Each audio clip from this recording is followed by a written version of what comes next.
Muy buenos días. Continuamos con nuestro 11º Congreso Internacional de Derecho Procesal Constitucional y 63º Encuentro de la Asociación Mundial de Justicia Constitucional.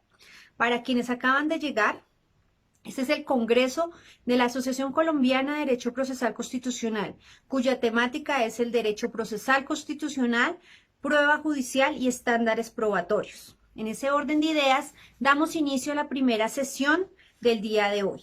Nos acompaña el doctor Leonel Torres Lavé de Chile. El doctor es abogado, maestrando en Derecho Procesal de la Universidad Libre de Colombia, magíster en Derecho Penal de la Universidad Católica de la Santísima Concepción, magíster en Derecho Privado de la Fundación Universitaria de Salamanca, España, relator titular de Corte de Apelaciones de Temuco, director del capítulo de Chile de la Asociación Mundial de Justicia Constitucional, director de Semilleros de Derecho Procesal, profesor titular de Derecho Procesal de la Universidad Católica de Temuco en Chile. El doctor estará con el tema estándar probatorio en la acreditación de infracciones cometidas por el Estado persecutor en derechos fundamentales en el proceso penal. Bienvenido, doctor.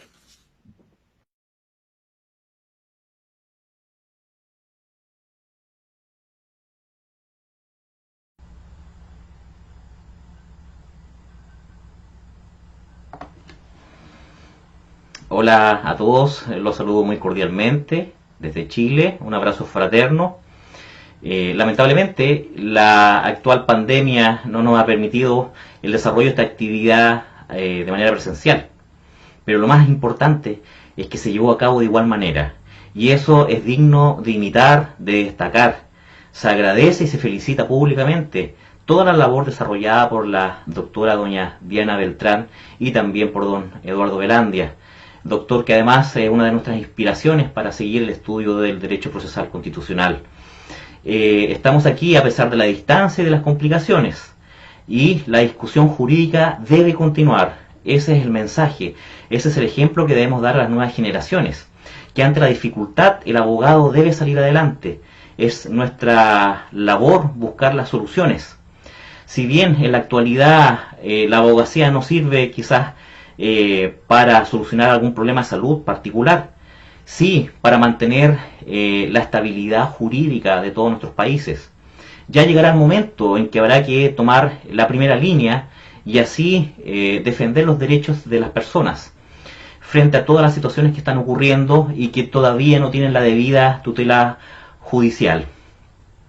Sobre el punto justamente es que quiero comentar con ustedes en esta oportunidad algunas reflexiones que han nacido en mí a propósito de mi labor judicial, por una parte, de mi labor docente, que me han movido a presenciar hechos sociales y reflexionar sobre lo que ocurre con los contrapesos de los deberes del Estado de mantener el bien común, el orden público, versus el ejercicio de los derechos fundamentales de las personas. Quizás algunos ya lo estén olvidando, pero a finales del año pasado, 2019, en Chile explotó una revolución social que tenía como mensaje un cambio constitucional, un cambio en nuestra orgánica, en nuestro sistema económico. Pero no solamente eso ocurrió en Chile, también en muchos países de Latinoamérica, incluida Colombia, e incluso muchos fenómenos similares ocurridos tanto en Norteamérica como también en Europa. Estamos en tiempos de cambio, estamos en momentos en que hay que hacer una evaluación de todo lo vivido, de nuestra estructura jurídica. Y es así que surgen ciertos fenómenos quizás de antigua data, pero que se han destacado de manera muy fuerte en el último tiempo, y entonces nos llevamos una reflexión que comparto y que dice relación con el estándar probatorio que se requiere para acreditar la vulneración de garantías fundamentales cuando está actuando el Estado con una presunción de validez, ejecutando supuestamente sus deberes, ¿cierto? Pero en ciertos casos vulnerando garantías fundamentales. ¿Es que acaso debemos soportar todo el actuar estatal en virtud de los fines de la República? ¿Es que debemos soportarlo? Y si no, ¿hasta qué punto? Por todo sabido que cada ciudadano debe soportar ciertas cargas públicas, pero todo tiene un límite. Entonces surge así la principal motivación de este trabajo, y es que su título es bastante amplio, pero no solo representa varias instituciones, sino que el sentir ciudadano más cercano, que es hasta dónde yo puedo ejercer mis garantías sin ser vulnerado. De manera que voy a compartir con ustedes estos lineamientos, partiendo de la base de la contextualización de este problema, porque a lo menos en Chile tenemos que existe una regulación, se reconoce que estatalmente pueden existir hipótesis de error judicial. Esto es que una persona sea de manera errónea condenada. Estamos hablando de la ruptura del paradigma, del actual paradigma de los procesos penales. Esto es que entender que más valen 100 culpables libres que un solo inocente tras las rejas. De manera tal de que hay una gravedad absoluta en el hecho de que un inocente sea condenado de manera errónea. Eso por una parte. En Chile, la normativa que reconoce el error judicial ya tiene 100 años de antigüedad, por una parte. Y luego, con la entrada en vigencia hace 20 años de la reforma procesal penal, que trae consigo la oralidad a un sistema acusatorio, conforme a los nuevos estándares establecidos en el derecho internacional, con un matiz claramente garantista, es que se reconoce también la responsabilidad del ente investigador, que ahora ya no es el juez, como los sistemas antiguos inquisitorios, sino que aquí es el Ministerio Público o Fiscalía, que está encargada de llevar adelante la ejecución de la acción penal. Entonces, se reconoce también en el artículo 5 de la ley 19.640, que es la ley orgánica estatutaria del Ministerio Público, de la Fiscalía, en que se establecen un par de hipótesis relativas a investigaciones que son manifiestamente erróneas o arbitrarias, y que a causa de ello se activa la responsabilidad del Estado para que así las personas que han sido vulneradas en sus derechos puedan reclamar la justa retribución. Entonces, de un punto de vista institucional, se reconocen esos derechos. Están ahí, en la Constitución, en leyes orgánicas, en leyes comunes. Pero ¿dónde está el problema? Que estadísticamente casi no es posible dar por configurado las infracciones que sirven de fundamento a la petición de responsabilidad. Y ese fenómeno debe ser estudiado.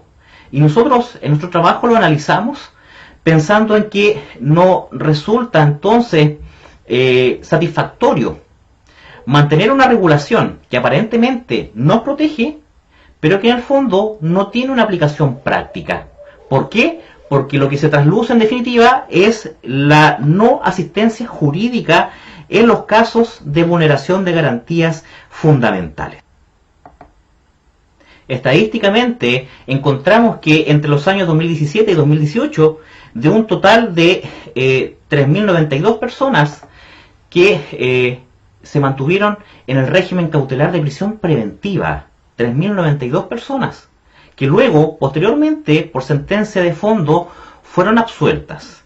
Estamos hablando entonces de un número considerable de personas que vieron restringida su libertad y una serie de otros derechos correlacionados, y que en definitiva, al ser absueltos, demostraron que más allá de su completa inocencia, no deberían haber sido objeto de una medida cautelar tan gravosa como la prisión preventiva. Será discutible decir que la prisión preventiva tiene ciertos presupuestos materiales y de necesidad de cautela que motivarían en todo caso que sea esta decretada, pero el número de imputados sometidos a esa medida es algo alarmante. ¿Por qué? Porque en definitiva luego no es posible reclamar cuando a usted se le ha dañado, sacándolo de su diario vivir y colocándolo dentro de la esfera de la prisión preventiva, porque muchos de los imputados pueden haber sido personas que estaban trabajando y perdieron su trabajo, sus relaciones de familia se vieron afectadas, sus relaciones sociales también, porque en el fondo, más allá de que se trate de proteger la identidad de los imputados muchas veces, y estoy hablando de aquellas personas que luego son declaradas inocentes, la fama, la honra habitualmente aparecen como mancilladas en su círculo social.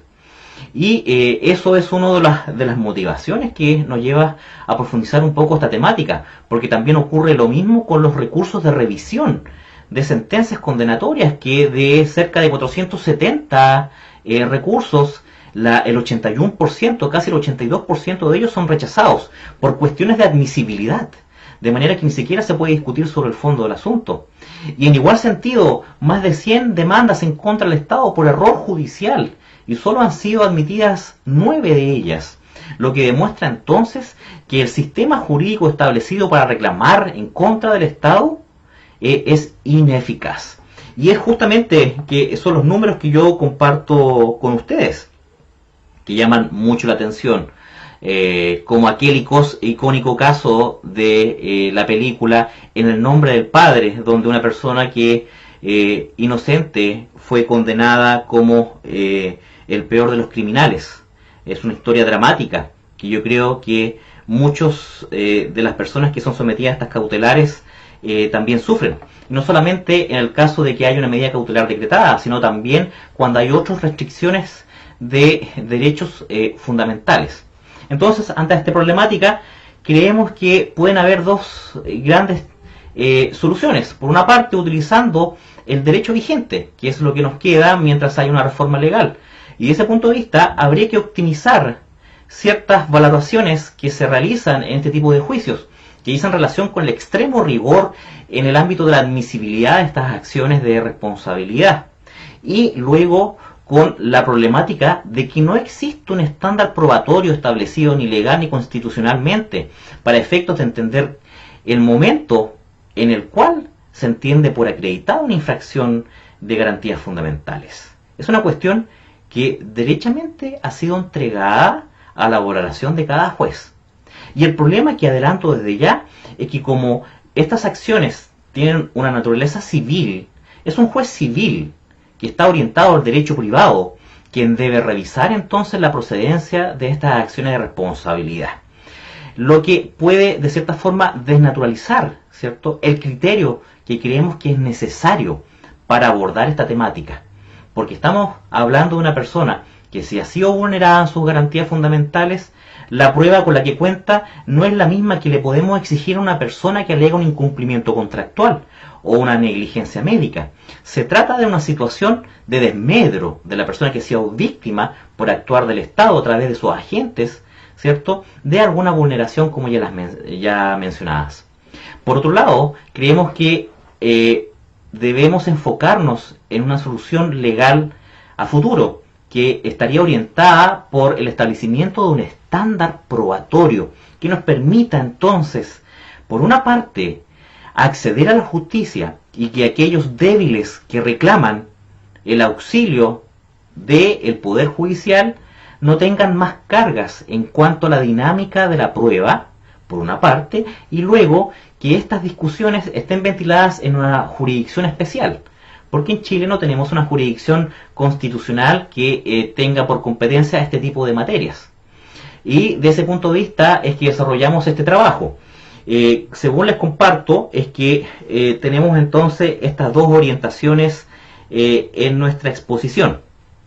¿Y qué es lo que pasa? Que se conjugan dos estamentos diferentes, porque desde la entrada en vigencia de la reforma procesal penal el año 2000 es que se separó la facultad juzgadora de la investigativa, quedando esta última radicada en la Fiscalía. Entonces, ¿qué ocurre? En el proceso penal se pueden producir hipótesis de limitación, restricción de derechos fundamentales. Entonces, ¿quién es el responsable de ellas en caso de que se configure alguna vulneración, una anulación, privación total de alguna garantía fundamental? Ya sea por la prisión preventiva, ya sea por las diligencias probatorias que se pueden autorizar, exámenes corporales, allanamientos y otros similares que puedan restringir entonces las garantías que estamos tratando de defender. Puede ocurrir también que la situación más grave, que una persona resulte condenada bajo una hipótesis de error, en virtud de pruebas falsas, de pruebas obtenidas de manera ilícita. Entonces se conjuga, por una parte, como yo comparto en la siguiente imagen, el error judicial versus el error en la investigación. que tienen un estatuto totalmente diferente. El error judicial nace desde nuestra Constitución Política, en el artículo 19, número 7, letra I, y por otra parte encontramos el error en la investigación que está en la Ley Orgánica del Ministerio Público. Es así entonces que nos encontramos con un conflicto, y es que, ¿quién es el responsable? Si, por ejemplo, se produce una diligencia probatoria que es vulneratoria de derechos fundamentales. Aquel tribunal que la decretó, que la autorizó, o aquella parte, en este caso el Ministerio Público, que la solicitó. Y es que vamos a ver algunos casos de jurisprudencia chilena que nos permiten dar cuenta de este fenómeno. Porque está claro que la responsabilidad por error judicial está limitado al ejercicio jurisdiccional del Poder Judicial. Pero durante la investigación es que se produce esta dualidad de responsabilidades. ¿Ah? Porque partimos de la base de que a pesar de que se autorice una diligencia investigativa, por ejemplo una interceptación telefónica, que es el caso que vamos a abordar próximamente, es que de igual manera esa autorización, esa avisación judicial no transforma la diligencia en una que no tenga la capacidad de afectar las garantías del investigado, de su familia o de quien en definitiva sea afectado por la diligencia. Es así que quiero dar cuenta entonces, ya refiriéndome en específico al Ministerio Público o Fiscalía, que las hipótesis que se refieren respecto a la investigación son dos: el error injustificado por una parte y la arbitrariedad por otra. Se ha discutido en doctrina y jurisprudencia si se trata de un mismo concepto o son dos hipótesis diferentes. Se ha entendido por la Excelentísima Corte Suprema que estamos en presencia de dos situaciones diferentes. En lo personal creemos que hay que distinguir que el error injustificado está más cercano a la negligencia, a la imprudencia. Esto es, a actuar con desconocimiento de las normativas investigativas, ¿cierto? Pero sin dolo. ¿Ah? Estamos frente a una negligencia que es inexcusable de parte de un órgano que es profesional, como es el Ministerio Público y las policías. Y luego, por otra parte, ya tenemos la arbitrariedad, que estamos dentro del campo de la aceptación de las consecuencias de nuestro actuar, ya más cercano al dolo eventual, a una conducta derechamente dolosa en el que el fiscal actúa sabiendo, ¿cierto?, o alguno de los órganos colaboradores sabiendo de que se puede causar un daño derechamente y esa representación no lo limita en su actuar. Sobre el punto es que quiero compartir con ustedes, sin ánimo de extenderme más allá en esta presentación, en tres casos que son icónicos, muchos de ellos conocidos internacionalmente, en especial el último de ellos. Los dos primeros, Pinto López contra Fisco de Chile y Pablo Ortega con Fisco de Chile, se encuentran firmes y ejecutoriados. El último aún en discusión en la Excelentísima Corte Suprema. Pinto López contra Fisco de Chile da cuenta, en este caso, de una acción de responsabilidad por actuar negligente del Ministerio Público en la investigación, y principalmente porque en ese caso se habría investigado a una persona respecto de hechos que daban cuenta de un caso fortuito, que en definitiva no hubo un delito, sino que la persona que habría fallecido en ese caso no falleció por acción de tercero, sino porque simplemente se cayó a un pozo. A pesar de ello, de que no habían elementos que podían configurar un delito base, la persona que recurrió buscando la responsabilidad del Ministerio Público fue formalizada por el delito de obstrucción a la investigación y, digámoslo, posteriormente se determinó la improcedencia de esa figura penal porque no puede haber obstrucción a la investigación respecto de un delito base que no existe. Hubo diferentes pronunciamientos que podemos resumir que en primera instancia se entendió que no había ningún tipo de responsabilidad, pero luego en segunda instancia se configuró entonces aquella establecida en el artículo 5 de la Ley Orgánica del Ministerio Público, porque se estimó que había un erróneo actuar de parte del Ministerio Público en base a estos antecedentes.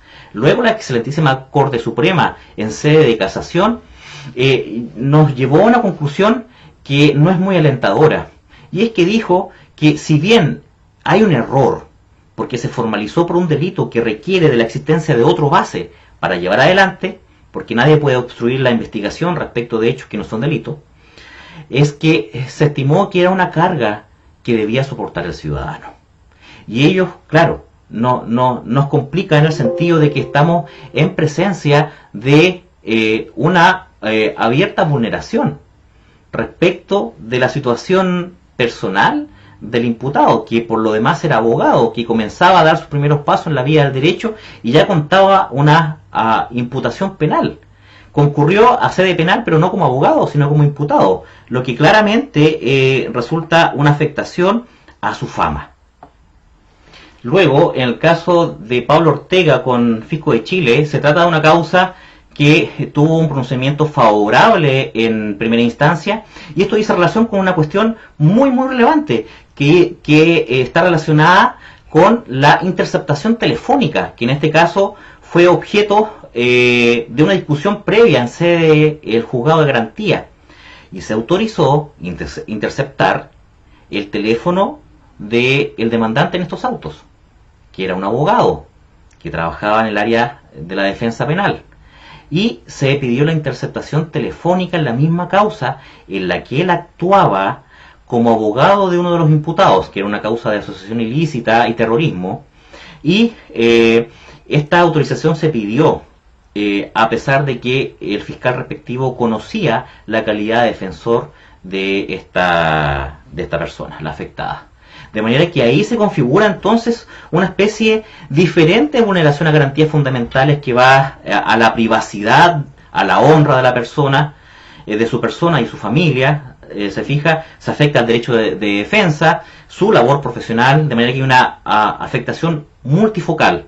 Y que en primera instancia fue acogida entonces la responsabilidad del Ministerio Público, fue determinada, pero posteriormente en sede de segunda instancia se pensó diferente y se estimó que no se configuraban en la especie los requisitos legales, lo que motivó posteriormente un pronunciamiento de la excelentísima Corte Suprema, que estimó que en este caso se configuraba entonces una conducta dolosa del fiscal, quien en conocimiento de la calidad del imputado, que era un defensor penal, ¿cierto?, se obtuvo de mala manera la autorización de la Judicatura de Garantía para acceder entonces a las conversaciones telefónicas del investigado.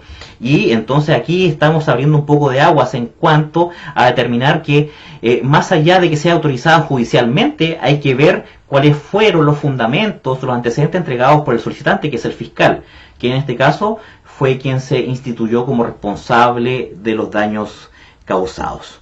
Por último tenemos el caso Hagan, que dice relación con la vulneración, en este caso, de las garantías de las víctimas. Aquí se trata de una persona que fue asesinada, cuyos autores aún no han sido determinados, y que se realizó durante la investigación una serie de actos que se estimaron como negligentes en cuanto a la recogida de evidencia y a la fijación y cadena de custodia de la misma, que implicaron en definitiva que hasta el día de hoy no hay responsables. Avanzando un poco más entonces es que nos aparece la pregunta, ¿cuál es el estándar probatorio que debemos entonces alcanzar para configurar la responsabilidad del Estado por los errores en la investigación o al momento de dictar sentencia? Porque estadísticamente, como se dijo, es bastante negativa la tasa de aceptación de responsabilidades. Y es así que llegamos a descubrir algo que es un secreto a voces, que no existe un estándar probatorio fijado. No hay una intención legislativa en tal sentido. Son muy pocas las legislaciones.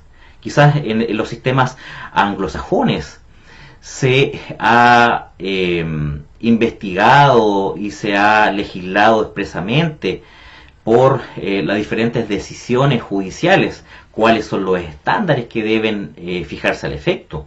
Pero en nuestros sistemas de derecho esa no es una discusión que se ha abordado con la debida importancia, con la debida dedicación. Entonces nos encontramos frente a grandes conflictos respecto a los cuales no tenemos claros cuál es el nivel de exigencia probatoria que vamos a establecer para dar o no por acreditada una acción judicial como de esta naturaleza.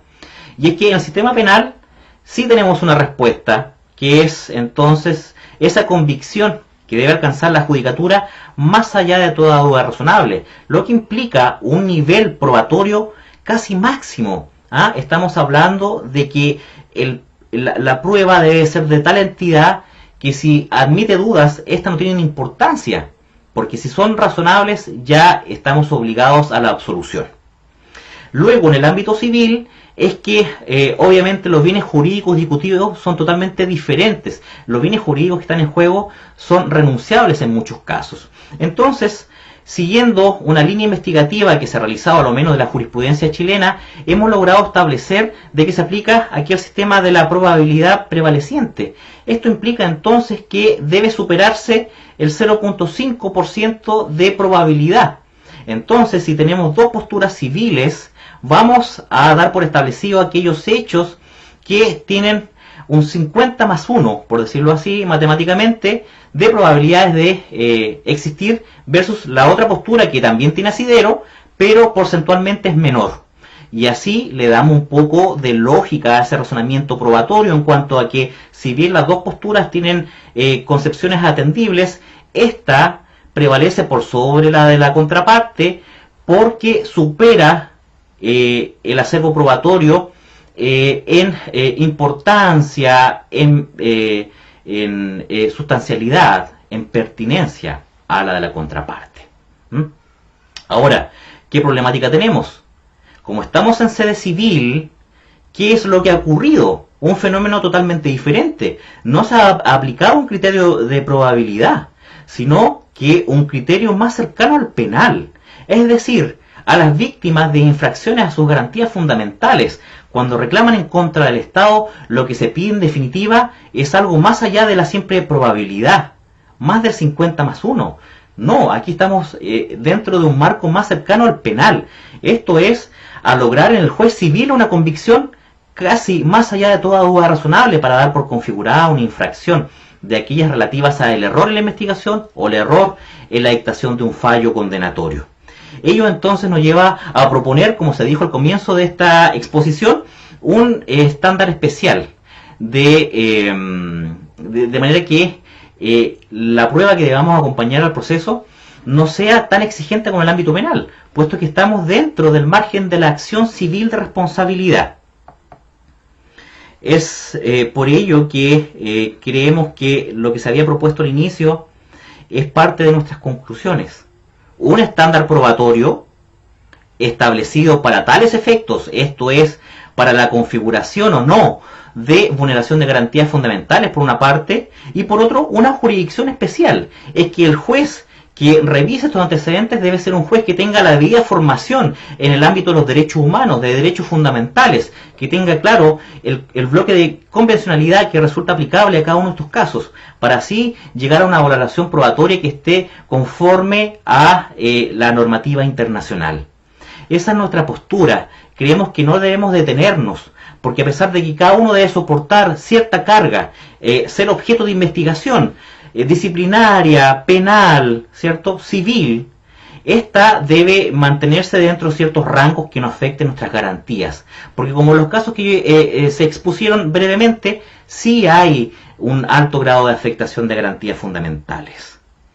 Bien, espero no haberlos aburrido con mi exposición. Creo que son temas que hay que darle una vuelta en nuestro ejercicio desde nuestras diferentes miradas. Y en el ámbito internacional no hay grandes respuestas tampoco sobre esta materia. De manera que los invito a discutir sobre este punto y bueno, esperemos que prontamente podamos reunirnos personalmente a conversar de estas interesantes materias. Así que un placer, me despido, un abrazo a la distancia y que pronto vuelva todo a la normalidad. Hasta luego. Agradecemos al doctor Leonel Torres por su intervención. A continuación nos acompaña el doctor Ricardo Martínez Quintero de Colombia. El doctor es abogado especialista en ciencias penales y criminología de la Universidad Externado de Colombia. Es especialista en casación penal de la Universidad La Gran Colombia, es con maestría en filosofía y doctorando de la Universidad Santo Tomás, maestrando en Derecho de la Universidad La Gran Colombia, es magistrado auxiliar de la Sala Penal de la Corte Suprema de Justicia, conjuez de la Sala Penal del Tribunal de Bogotá, presidente del Colegio de Abogados Casacionistas y Revisionistas, miembro de la Asociación Colombiana de Derecho Procesal Constitucional. El doctor nos acompaña con el tema Estándares de prueba en materia penal en Colombia, más allá de la idea de Dios y de las teorías de los estados. Con ustedes el doctor Ricardo Martínez Quintero.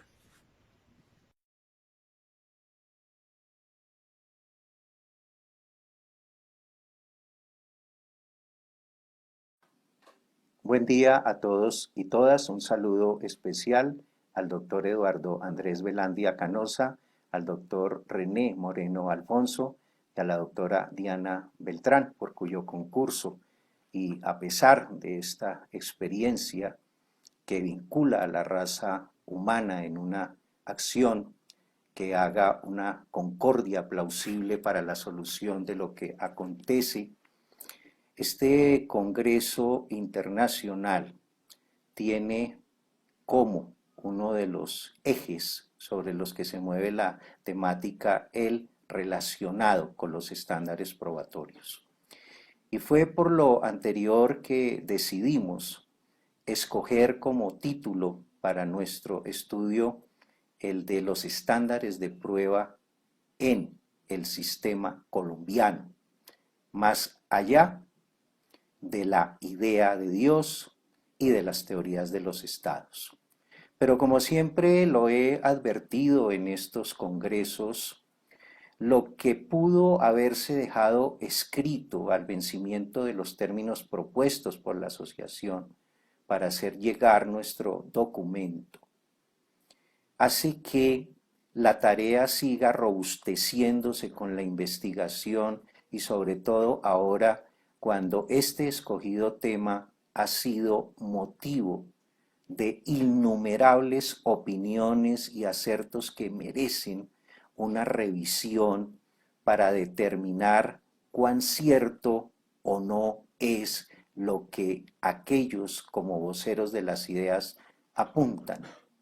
Y hago esta aclaración porque si bien esperamos que el documento sea leído, en este presente, en este ahora, requerimos de hacer el llamado de atención para más bien, a través de un viraje, determinar, entre otras cuestiones, lo siguiente.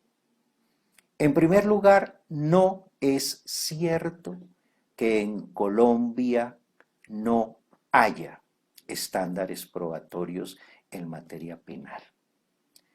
De otro lado, no hay que confundir los estados mentales con los estados de convencimiento a través del conocimiento. En un tercer lugar, acreditar que efectivamente hay un cambio de una lógica formal hacia una teoría de la argumentación en un pleno ejercicio epistemológico. De otro lado, como también son distintos los momentos procesales a los estándares probatorios propiamente dichos. Y en todo caso, la fuente de apoyo probatoria sometida al termómetro de la suficiencia para que con base en ello no solo el juzgador, sino todos los intervinientes en el proceso penal tengan la aquiescencia en participación y concurso en ese trabajo epistemológico. En consecuencia, se mantiene el título del estudio, pero con el complemento de los anotados factores para hacerlo más que actual, contemporáneo. Por ende, la exposición está dividida en 3 partes. La primera, en la que haremos alusión a aquellos elementos sin los cuales podría revisarse el acento epistemológico en el sistema penal acusatorio nuestro, para, en segundo lugar, acudir de una manera práctica a unos ejemplos que le puedan dar la carátula argumentativa y apodíctica a nuestra propuesta, para finalizar con algunas conclusiones. Pues bien, empecemos. La epistemología contemporánea está dividida en 2 ámbitos: el ámbito de lo demostrativo y el ámbito de la justificación o ámbito justificativo. En el primero es donde se vierte todo el trabajo intelectual, científico, a través del cual sus protagonistas buscan el aproximamiento a la verdad. Esa verdad que es absoluta, solo que para el hombre imposible adquirirla. En consecuencia, tendríamos que conformarnos con la mayor aproximación a esa verdad en términos de probabilidad, de alto porcentaje. Mientras que la segunda parte, la de la justificación, como su nombre lo indica, en términos de derecho contemporáneo, el segmento en el cual hay ese sometimiento a la aplicación de esa vigencia de lo encontrado en el ámbito demostrativo. Por contera, en la primera parte hablamos de una valoración probatoria, a tiempo que en la segunda, una validación intersubjetiva. Y esto porque, como se adujo anteriormente, es para el momento actual indispensable que las decisiones tomadas por los jueces, por los magistrados, esas decisiones que afectan sobre todo por la entidad de su derecho, el fundamental a la libertad, tengan finalmente una aceptación entre los coasociados. Pero además de lo anterior, y queremos anticiparlo, no es cierto que esa exigencia de la certeza más allá de toda duda razonable sea de envoltura netamente jurídica. No. Y sobre todo para quienes aducen que el gran avance en el derecho penal está consistiendo en la desteologización en la interpretación. Eso no es así, como lo veremos más tarde. Simplemente, la historia señala, y como lo enseña Whitman, que esa exigencia de la certeza más allá de toda duda razonable fue una consecuencia para que dejasen de ser condenados por pecado mortal los que como asistentes en calidad de jurado de conciencia tuvieran que vérselas con la condena de los inocentes. Y el ejemplo es conocido por todos. La condena a Jesucristo. Y en consideración a lo anterior, nótese cómo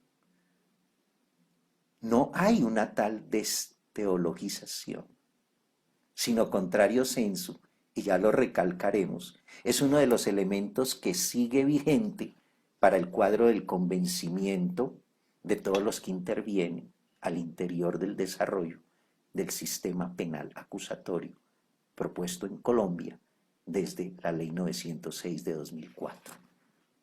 La que de suyo deviene de todo un desarrollo legal, doctrinario, jurisprudencial, desde la Ley 409 del 71, pasando por la Ley 50 del 87, la Ley 1861 de 1989, el Decreto 2700 del 91, la fatídica Ley 553 de 2000, la Ley 600 de 2000 y actualmente la Ley 906 de 2004, introductoria del sistema penal acusatorio. Por lo anterior, suelo decir que para entender, comprender y aplicar el sistema penal acusatorio, menester el recurrir a una caja de herramientas. Esa caja de herramientas está constituida por 5 capítulos, en los que vemos la dinámica del sistema penal acusatorio. En otras palabras, quien no tenga contacto con uno cualquiera de estos temas no entenderá el sistema penal acusatorio y por ende llegará a conclusiones tales como que en Colombia no hay estándares probatorios. Lamentable. El primero de esos capítulos es el que tiene que ver con unas notas que debe advertir la filosofía del derecho penal contemporáneo. Ellas son, en primer lugar, la orientación pragmática, porque toda resolución o decisión judicial debe someterse a un estudio en virtud del cual tiene que aprobar un mínimo de juicio racional y, en segundo lugar, convicción general. Aquí está el ámbito demostrativo y el ámbito de la validez intersubjetiva. En segundo lugar, el carácter pluralista, interdisciplinario, multidisciplinario del derecho penal contemporáneo. El vínculo de todas esas fuentes científicas, tecnológicas, que hacen posible el acercamiento a la verdad buscada y deseada. Como lo decía Piovani, el carácter pluralista del derecho no es más que la sumatoria de todos los trabajos de los filósofos del derecho. En tercer lugar, la unidad matricial de sus temas. Por eso hablamos de atipicidades, por eso hablamos de procesos de descriminalización, de destipificación, porque no todo le interesa al derecho penal. Y en cuarto lugar, el no menos importante factor que hace posible el entendimiento de la aplicación como nota de la filosofía del derecho penal contemporáneo, y es el de su aspecto interno y externo. Trabajo dejar, porque con ese derecho, entendido desde sus entrañas, pero también en su porción externa, está brindando la clara determinación de cuál es el objeto del derecho en materia penal. En segundo lugar, ¿cuáles son entonces los temas de la filosofía del derecho penal contemporáneo? En primer lugar, la ontología jurídica. Esa búsqueda incansable por ese ser derecho. ¿Dónde está el ser del derecho? ¿En la norma? ¿En el precepto? ¿O acaso en los hechos?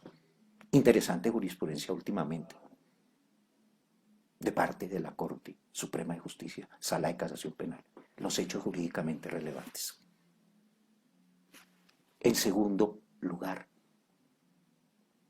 la epistemología jurídica. Y es aquí donde está el entronque. Esa teoría del conocimiento aplicada al derecho penal, en su investigación, en el proferimiento de sus decisiones, que van en orden ascendente. Si hubo captura, puede posibilitar la imputación. Si hubo imputación, posibilita la aplicación de una medida de aseguramiento. Si hubo medida de aseguramiento, ulteriormente la acusación, como probabilidad de verdad. La audiencia preparatoria, el juicio oral, condena o absolución. El tercero de los temas no sería distinto entonces a la sociología jurídica. El encuentro de la sociedad para vérselas frente al derecho penal. Y, en último lugar, la teoría general del derecho. Normas, conceptos jurídicos, sistema jurídico. El tercer capítulo. ¿Cuáles son en ese orden de ideas las disciplinas que coadyuvan en el entendimiento y la comprensión de ese derecho penal contemporáneo al interior de un sistema penal acusatorio? Y tendríamos que referirnos a la hermenéutica, no solo como interpretación de normas, revisión de conceptos, sino análisis, observación de los hechos. Relación directa entre la hermenéutica y la ontología. En segundo lugar, la fenomenología. Con discreción lo digo. A todos los que se han referido a este tema, no hablan para nada de la fenomenología.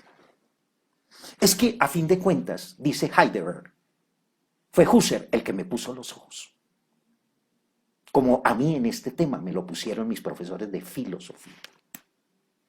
Y sobre todo porque esa fenomenología aplicada es la que evita el prejuicio, el prejuzgamiento, el preconcepto, en la medida en que el juez, verbi gracia, cuando revisa la solicitud de privación de la libertad de un sujeto por conducto de una medida de aseguramiento, no debe detenerse única y exclusivamente en la gravedad del delito. Por el contrario, debe revisar otros elementos que le permitan construir el juicio adecuado de conformidad con los derechos y las garantías fundamentales.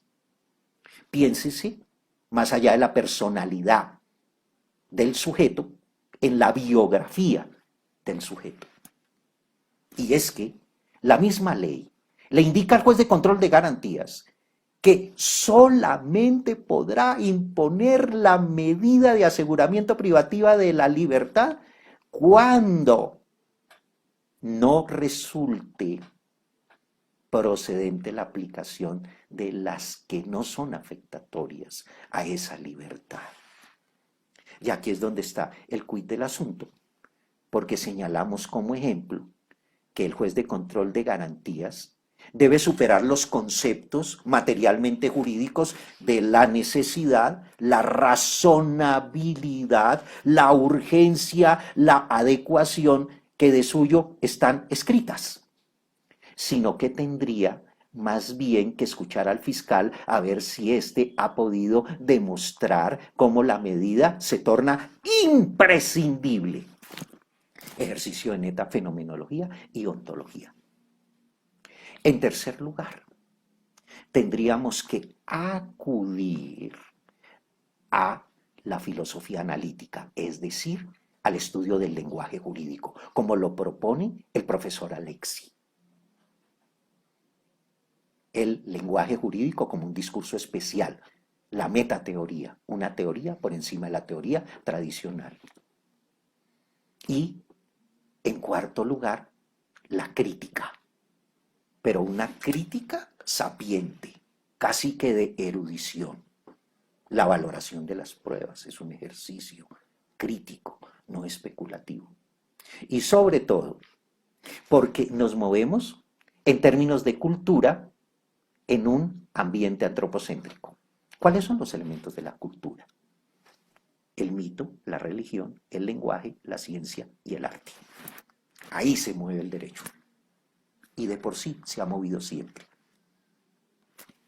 ¿Y quiénes son los que administran justicia? ¿Quiénes son los que reciben el impacto de la justicia? Nosotros, los seres humanos. Y en cada uno de nosotros reunidas 5 condiciones como facultades mentales, no como estados mentales. ¿Y cuáles son esas facultades mentales? Conciencia, inteligencia, pensamiento, memoria y sensopercepción. Para que potencializadas se haga posible la construcción del juicio, de donde se sigue que el juicio no es una facultad mental, sino es la consecuencia inmediata del adecuado uso y potencialización de las facultades mentales. Y en ese juicio es donde está la decisión. Esa decisión que debe someterse a ese otro también juicio intersubjetivo para destacar la validez de la decisión. En consecuencia, en Colombia, creemos, existen estándares probatorios. Así no se encuentren legislados porque se correría el riesgo de verse como la implantación de la tarifa legal.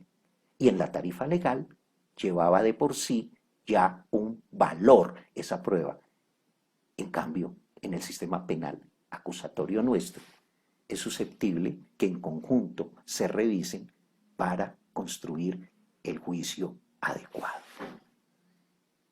Para finalizar, acatar cómo hay unos momentos procesales que dependen de esa fuerza probatoria para que el juez pueda imponer la medida de seguridad, para que el juez pueda acusar.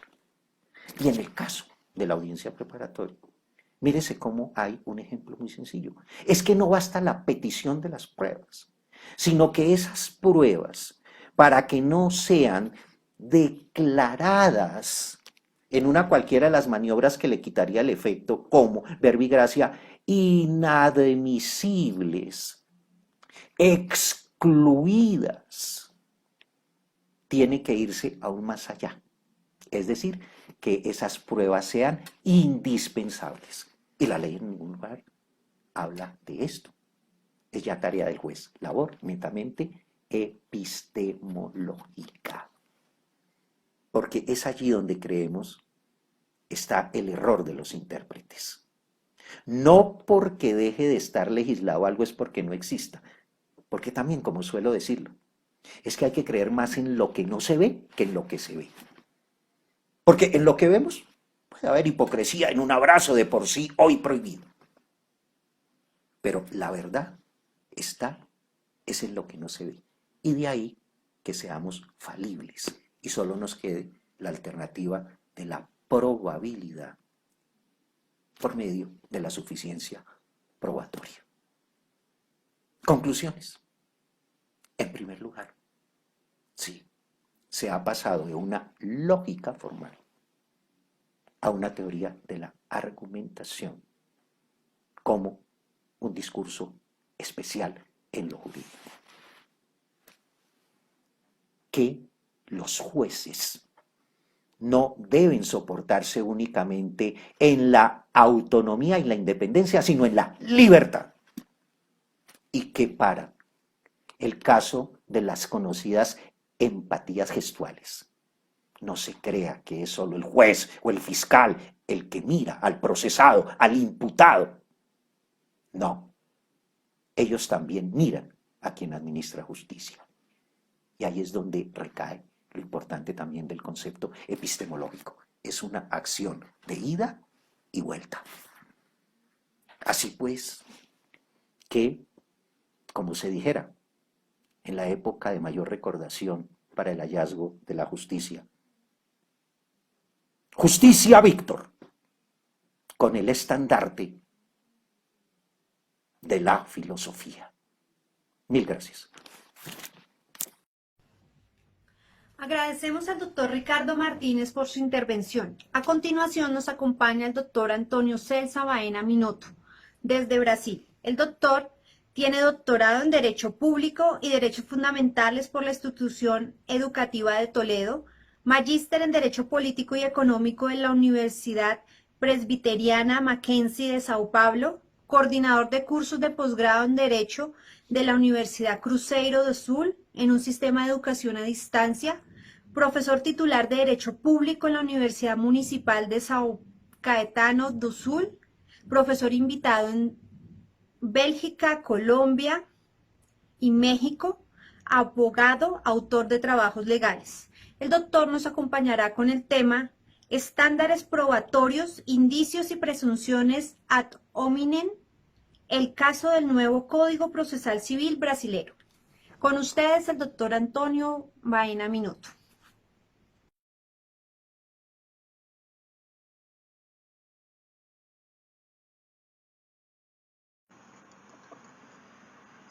Hola, muy buenos días o buenas tardes, buenas noches, mis estimados amigos de la Asociación Colombiana de Derecho Procesal Constitucional. Estamos aquí juntos por este medio virtual, tomando parte en el Congreso que iba a se realizar en mayo de ese año de 2020, pero por cuenta de esas nuevas condiciones especiales que todo el mundo está viviendo por cuenta del COVID-19, del coronavirus, la organización del Congreso muy acertadamente, creó en verdad esta alternativa que es extremadamente inteligente, ¿no? Porque la otra alternativa sería simplemente no tener Congreso. Entonces, antes que nada, yo quiero hacer un especial agradecimiento. Quiero enviar, como decimos en portugués, un muito obrigado a esta pareja sensacional, investigadores y amigos de primerísima calidad, el doctor Eduardo Velandia y la doctora Diana, que incansables crearon esa manera de divulgarnos nuestras investigaciones y no nos quedamos sin Congreso. Muchas gracias. También a todo el equipo de la asociación, Nerling, de toda la secretaría. Muchas gracias a todos. Y decir a los amigos, especialmente de Latinoamérica, pero también de Europa, que sigamos juntos. Estamos enfrentando ahí una situación totalmente atípica, excepcional, mundial, que no hay una discriminación por país, está llegando a todas las personas en todos los países. Entonces sigamos juntos para transponer a eso de la mejor manera. Yo voy aquí a hablar con usted un poco sobre un tema, el tema de mi ponencia, mi conferencia, que es acerca de una acción que fue propuesta acá en la Suprema Corte, que fue la decisión es de 2010, pero aún si es de 2010, estamos en 2020, pero es una decisión muy importante, una decisión que creó muchas consecuencias y muchos efectos, que es acerca de las cuotas universitarias, las cuotas étnicas, o más directamente las cuotas para los negros en las universidades. Tenemos acá en nuestro sistema de control de constitucionalidad, tenemos el duplo sistema de control, que es difuso como Estados Unidos y concentrado como es en Europa. Entonces acá tenemos un sistema mezclado. Todos los jueces pueden hacer un control de constitucionalidad en las acciones que llamamos de control difuso, que es típicamente norteamericano, pero acá también tenemos el control de constitucionalidad que llamamos concentrado, que es típicamente europeo, por acción directamente en la Corte Constitucional, en nuestro caso nuestra Corte Constitucional no es exactamente una Corte Constitucional porque tiene las competencias típicamente de una Corte Constitucional, o sea, emite decisiones en acciones directas de inconstitucionalidad, pero también es competente para decidir en recursos advindos del control difuso. Entonces tenemos un sistema mezclado. Ese tema de las cuotas étnicas fue traído para la Corte Suprema aquí, Supremo Tribunal Federal, por cuenta de, por el instrumento, fue una acción que llamamos aquí de arguición de descumplimiento de precepto fundamental, ADPF, que es una acción dentro de este control concentrado. Los legitimados a proponer esta acción son los mismos que pueden proponer la acción directa de inconstitucionalidad, o sea, en el control concentrado, que está en el artículo 103.103 de la Constitución Federal de Brasil. En esta acción, que es una ADPF, como decimos, arguición de descumplimiento de precepto fundamental, esta que trató de ese tema de las cuotas étnicas es la ADPF 186. El relator del caso fue el ministro Ricardo Lewandowski. Ya vamos a hablar acerca del resultado de la decisión, pero antes les quiero hablar un poco sobre la cuestión de la formación de la sociedad brasileña y por qué tan importante fue esta decisión, ese tema, llegar a la Suprema Corte o el Supremo Tribunal Federal. Tenemos en Brasil, tenemos en Brasil una sociedad mestiza, o sea, hay un mestizaje muy grande en Brasil. ¿Por qué estoy diciendo eso? Porque hay naciones, hay países en el mundo que son países, que hay sociedades que llamamos de multiétnicas. O sea, hay varias etnias que componen esa sociedad. Por ejemplo, mismo en Colombia, por supuesto que hay el componente europeo, que hay el componente indígena, que hay el componente negro, que hay varias órdenes de etnias. Pero, por ejemplo, en Latinoamérica mismo, si usted va para Argentina, ya no es tan claro, por ejemplo, la presencia del negro. O mismo en otros países, Uruguay también tampoco. Paraguay ya no se le dice acerca específicamente del negro, pero en Brasil fue muy fuerte, por cuenta de cuestiones históricas, la composición de la gente, de la sociedad. Y por ejemplo, usted puede decir, sí, pero Brasil es multiétnico, pero Estados Unidos también lo es. Sí, África del Sur también. Pero Estados Unidos y África del Sur son multiétnicos, pero no tienen la misma mestizaje. No tienen la misma miscigenación. No sé si esta palabra existe en español. Esta mezcla de razas, de etnias, como tuvimos acá en Brasil. En Brasil es más o menos común una pareja que tiene elementos de blanco y negro, de mestizo con otro mestizo, de mestizo con indios, de indios con negros, negro con blanco, blanco con negro, y así hay una mezcla muy grande. Entonces somos una nación no solamente multiétnica, pero mestiza.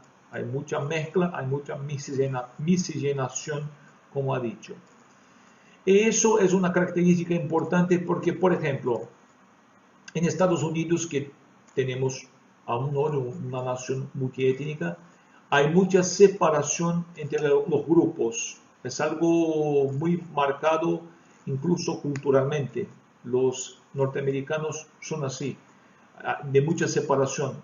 Durante muchos años, por ejemplo, tuvimos una política en Estados Unidos, una política de separación entre blancos y negros que se quedó conocida como separate but equal, que la traducción es separados pero iguales. Es como decir, vamos a separar negros y blancos, pero vamos a tratarlos de una manera igual. Pero este igual fue una grande ilusión, una grande mentira, se me permite una expresión más popular. Eso empezó con un caso específico que fue Plessy versus Ferguson, de un tipo, un hombre negro que no quería aceptar la división de los vagones, de los coches del tren, que había coches para negros y coches para blancos. No quería aceptar. Y la Corte Suprema de Estados Unidos decidió que la política de separación era perfectamente legal, constitucional, y creóse esa política del separate but equal, o separados pero iguales. Esta política vigoró o tiene validad en Estados Unidos hasta el juramento de 54 de Rosa Parks. Rosa Parks es o Brown contra el Board of Education de una mujer que quería estudiar, pero por cuenta de la política de separate but equal, separado pero igual, tenía que frecuentar una escuela muy lejos de su casa, en cuanto había una escuela cerca de su casa, pero que no podía frecuentar porque era una escuela solamente para blancos. Eso llegó hasta la Suprema Corte de la cuestión, y el separate but equal, separados pero iguales, fue extinto en 54. Pero hasta hoy, si usted va a Estados Unidos, esta visión, esta base cultural sigue con validad, porque, por ejemplo, usted va a Harlem, que es un barrio muy famoso en Nueva York. En Nueva York, usted va, hay el Harlem negro, también hay el Harlem latino, pero en Harlem negro, donde los negros viven, entonces viven como no están mezclados con los blancos. Eso es acepto como algo absolutamente natural para ellos. En Brasil no pasa eso. Solamente para cerrar la parte de Estados Unidos, en Estados Unidos tuvimos muchos enfrentamientos campales hasta mismo por cuenta de este separate but equal. En Brasil no tuvimos esos enfrentamientos, no tuvimos ningún tipo de enfrentamiento por etnia, por raza, ninguno. Pero creamos aquí lo que dos investigadores, Gilberto Freire, que escribió un libro muy famoso que se llama Casa Grande y Senzala. Senzala era un lugar donde se ponían los negros esclavizados cerca de la Casa Grande, pero eran tratados como animales. Casa Grande y Senzala. El Gilberto Freire y otro es Florestan Fernández, que crearon el término racismo cordial, que es para caracterizar lo que había en Brasil. O sea, ni teníamos un enfrentamiento, un atrito entre los grupos, pero teníamos sí un racismo, pero muy cordial, muy disfrazado, se puede decir. Entonces, por ejemplo, el negro en Brasil no es exactamente discriminado abiertamente. Entonces, no, yo tengo amigos negros, no tengo ninguna discriminación. Venga acá, y ya, como es típico de brasileño, ya crean un apodo. Oh, venga acá, mi amigo, Pelé. Pone el apodo de Pelé. Pelé es mi amigo, jugamos fútbol, bebemos una fría ahí juntos y tal. Pero si Pelé, su amigo, quiere enamorar de su hermano o su hija, ya está fuera del acuerdo social. O sea, el negro tiene que saber su lugar. Eso fue caminando por mucho tiempo. Algunos acreditan que no había discriminación en Brasil, hasta que llegamos a la cuestión de la ADPF en un 186 en Supremo Tribunal Federal, donde finalmente se expuso esa situación y hubo una polémica bastante razonable en la sociedad, porque había, claro, muchos que estaban defendiendo que no debería pasar las cuotas, que era una cosa que estaba mal, que estaba errado. Pero el tribunal el Supremo Tribunal Federal al final decidió que las cuotas son constitucionales y que por lo tanto la acción que fue intentada por un partido político de derecha que se llama Demócratas, la acción fue propuesta por demócratas, encuentra una política creada por una universidad pública, la Universidad de Brasilia, que tenía, y aún lo tiene, un programa de inclusión de los negros por cuotas étnicas. Entonces este partido ingresó con esta acción, esta ADPF, pero el Supremo rechazó la acción y consideró las políticas como perfectamente aceptables. Algunos puntos que voy aquí a destacar como un resumen, una suma de la decisión del Supremo Tribunal Federal. La igualdad es un principio dinámico, no importa que esté simplemente positivada o prevista o dispuesta en la Constitución y diga, aquí está la igualdad, entonces está en la Constitución, somos todos iguales, punto, vamos a tomar un café. No. La igualdad es dinámica y es construida, tiene que ser una realidad que uno siente cuando sale a la calle, cuando va a trabajar, cuando va a estudiar, cuando va a emprender, abrir un negocio, tiene que estar puesta la igualdad, o entonces es algo que está positivado, está previsto, pero no es aún una realidad. Y entonces, en ese sentido, medidas para buscar una igualación deben ser al menos estudiadas. Así lo dice el Supremo Tribunal Federal. Otro punto importante es que un argumento que se utilizaba mucho en contra de las cuotas es la meritocracia, o sea que debemos prestigiar la meritocracia, el mérito. Si cada uno construye su mérito, debe ser reconocido según su mérito. Si uno estudia más que otro, va a tener más chances o más oportunidades de tener un buen resultado, por ejemplo, para ingresar en una universidad. Pero lo que pasa que eso es un poco, no solamente falso, pero mal puesto, porque ni todos tienen condiciones, este es el punto, para adquirir el mérito. Porque si usted crea una situación en que toda la persona o un grupo tiene como accesar los instrumentos necesarios para obtener mérito, ok, entonces están todos en el mismo plano y tienen condiciones de concurrir uno con los otros, perfecto.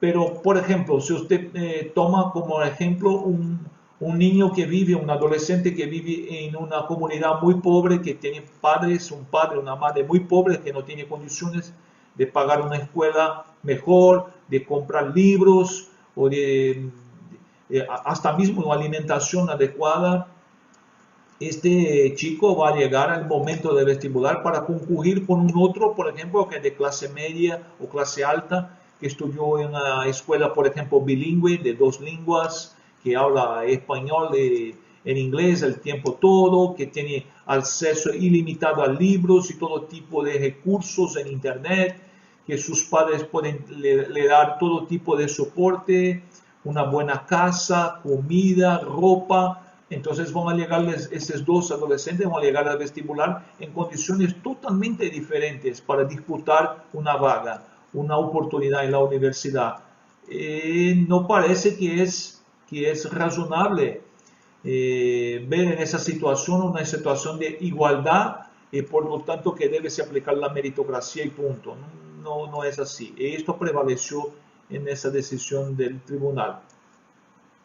Y por final, la decisión también dejó claro que este programa de cuotas es algo temporario, lo que por ejemplo en Estados Unidos, que ya tiene programa de cuotas hace muchos años, en Estados Unidos ya se vive allá en el campo teórico y político una situación mucho más madura para cuestionar el programa de cuotas. Ahí sí, ya hay una situación distinta, que es decir, ya basta, o en inglés enough, ya no queremos más ese tipo de programas porque ya está se prolongando en el tiempo y no queremos más eso. Sí, ahí es posible decir, porque los programas en Estados Unidos tienen como 50, 60 años de programa de cuota, por lo menos, si no más.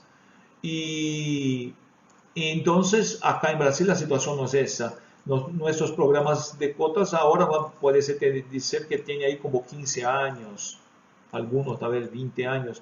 Hay que esperar más porque se crea este programa de cuotas, entonces va a tener una generación que logra llegar, por ejemplo, de negros, y esta generación se forma, compone familias y van a tener hijos que también van a tener ese beneficio, entonces se puede tiempo a tiempo, poco a poco, se imaginar para sacar este programa en el futuro. ¿Ok? Eso era lo que tenía para decir a todos ustedes, mis amigos. Me quedo a sus órdenes para responder o contestar lo que quieran, hacer preguntas de todos. Una vez más, mucho obrigado por el cariño de su atención. ¿Ok?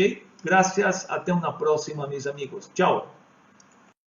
Agradecemos al doctor Antonio por su intervención. A continuación nos acompaña la doctora Diana Marcela Peña Cuellar de Colombia. Ella es abogada, especialista en responsabilidad y daño resarcible de la Universidad Externado de Colombia, en propiedad industrial, derechos de autor y nuevas tecnologías de la misma universidad, docente de la Universidad de la Amazonía, estudiante de maestría en Justicia y Tutela de los Derechos Fundamentales con énfasis en Derecho Procesal de la Universidad Externado de Colombia, codirectora del Grupo de Investigación FIBIDE de la Universidad de la Amazonía y directora del Regional Caquetá de la Asociación Colombiana de Derecho Procesal Constitucional. Hoy nos acompaña con el tema la flexibilización del estándar probatorio en materia contencioso administrativo, integración y pronunciamientos de la Corte Interamericana de Derechos Humanos. Bienvenida, doctora.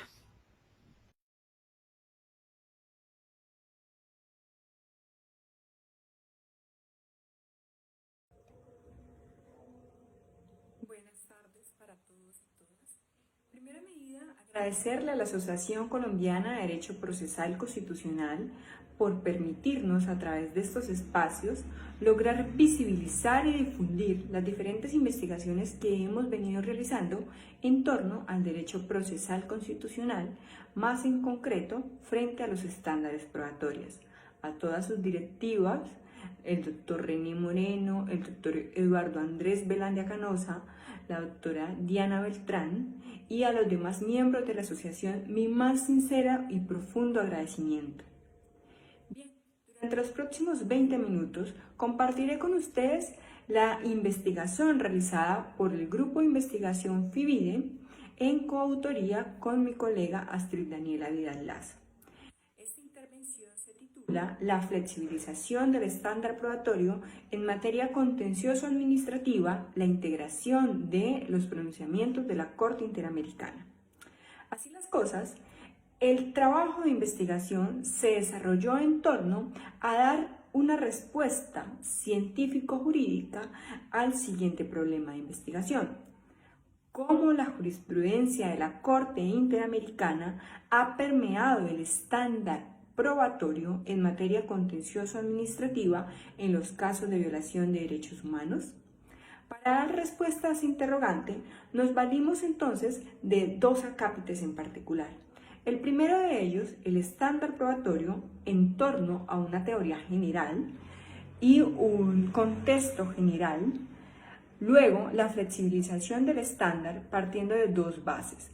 La primera, frente a la equidad como fuente de derecho, y luego la integración de los pronunciamientos en virtud del control de convencionalidad difuso que realiza el Consejo de Estado. Por último, ustedes encontrarán en esta intervención una conclusión de lo que ha sido este estudio y evidentemente la respuesta a ese problema de investigación que les he venido planteando. Así las cosas, sin más preámbulos, he de indicar qué se entiende por estándar probatorio. Y entonces ese estándar probatorio hace referencia, en palabra de varios autores, al nivel de suficiencia probatoria que se requiere para que un juez encuentre legitimado un hecho que se encontraba en litigio. Vamos a un contexto de un proceso normal, u un proceso ordinario, si más bien lo quieren, o en materia contenciosa, en un proceso contencioso, donde vamos a encontrar que una de las primeras fases del proceso es la fijación del litigio.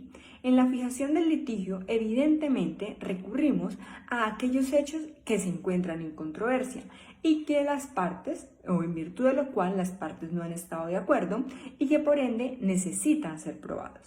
Entonces, el estándar probatorio es ver bajo qué nivel de suficiencia debe encontrarse un hecho para que se considere evidentemente probado a la luz, pues, del derecho probatorio y más aún del caso en concreto.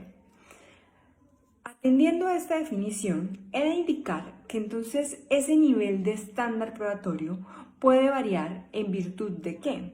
Del mismo contexto procesal en el que nos encontremos, y este puede variar en torno a la materia, en torno al bien jurídico que se tutela y en torno incluso a los principios orientadores que gobiernan la administración de justicia. Y es aquí precisamente donde me voy a valer de un ejemplo para poder indicar qué es un estándar probatorio. Verbigracia, en el proceso penal encontramos que el estándar probatorio es más allá de toda duda razonable. Y claro, en materia penal se generan toda una serie de discusiones alrededor de qué es más allá de toda duda razonable. Pero en primera medida ya podemos encontrar que el estándar es ese. ¿Cómo llegar a ese estándar? Es la discusión que los doctrinantes han venido generando alrededor del mismo. Y luego, entonces, vamos a preguntarnos, ok, y en materia contenciosa, ¿qué sucede? ¿Qué pasa con el estándar probatorio?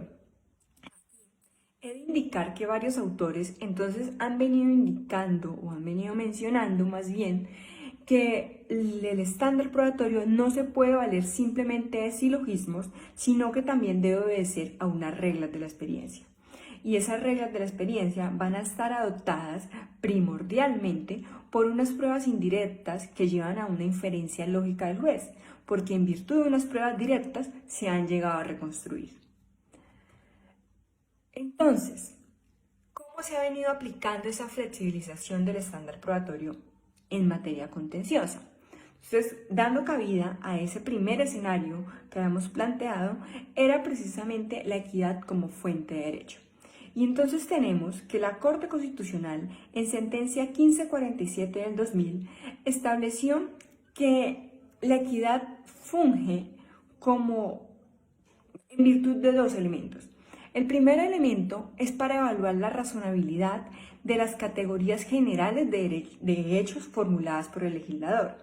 Es decir, es lo que le permite al juzgador reflexionar alrededor del conjunto amplio de circunstancias que tenga en un caso determinado e ir más allá. Eso le permite el principio de equidad al juzgador.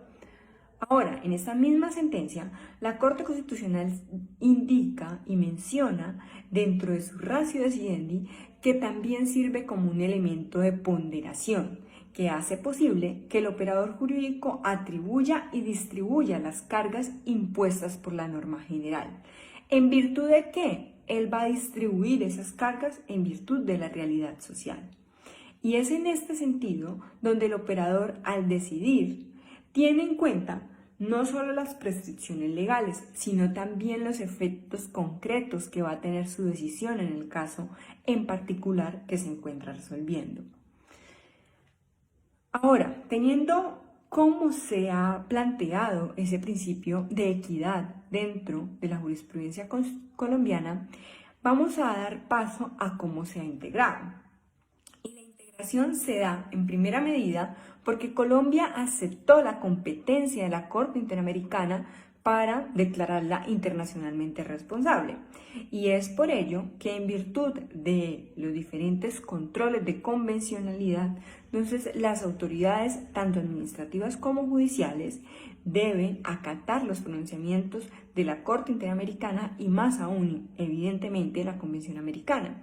Y es por ello que la Corte Interamericana, en virtud de diferentes casos, pues ha venido planteando esta obligación para todos los estados parte de la Convención que aceptaron su competencia.